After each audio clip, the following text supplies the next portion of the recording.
નમસ્કાર, આપ જોઈ રહ્યા છો સ્પાર્ક ટુડે ન્યૂઝ। પાદરાના ગાયત્રી શક્તિપીઠ મંદિર દ્વારા મંદિર ખાતે શ્રીમદ પ્રજ્ઞાપુરાણ કથાનું ભવ્ય આયોજન કરવામાં આવ્યું હતું। 5 દિવસીય કથાનું ભક્તિભાવપૂર્વક સંપન્ન થઈ હતી। 5 દિવસ દરમિયાન વિવિધ કાર્યક્રમો સહિત રક્તદાન શિબિરનું પણ આયોજન કરવામાં આવ્યું હતું। કથાના ચોથા દિવસે રવિવારના રોજ પાદરા તાલુકાના વિવિધ ક્ષેત્રોના આગેવાનો કથામાં ઉપસ્થિત રહ્યા હતા।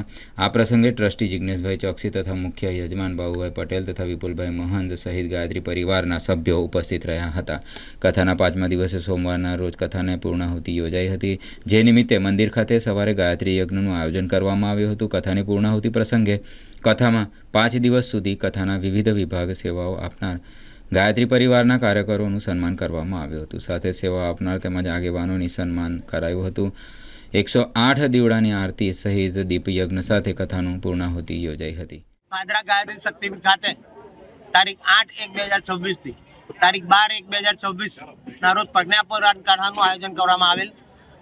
આ કથામાં હજારો ભાવિક ભક્તોએ ભાગ લીધેલો છે અને આ કથા દરમિયાન ગઈકાલે અને આજે લોકપ્રતિનિધિ શ્રી દિનુમામા, જસપાલસિંહ વગેરે અગ્રગણ્યોનું અહીંયા સ્વાગત કરવામાં આવેલ છે અને આ કથાનું રસપાન શ્રી પ્રજ્ઞાપુરાણ શ્રી મીનાક્ષીબેન કાબરિયાના દ્વારા સંપાદન કરવામાં આવ્યું છે અને એમને ખાસ જણાવ્યું છે કે આ કથાની અંદર આ વ્યસન મુક્તિ અભિયાન જે છે એને અનુરૂપ થાવ અને વ્યસન મુક્ત બનો। જય માતાજી।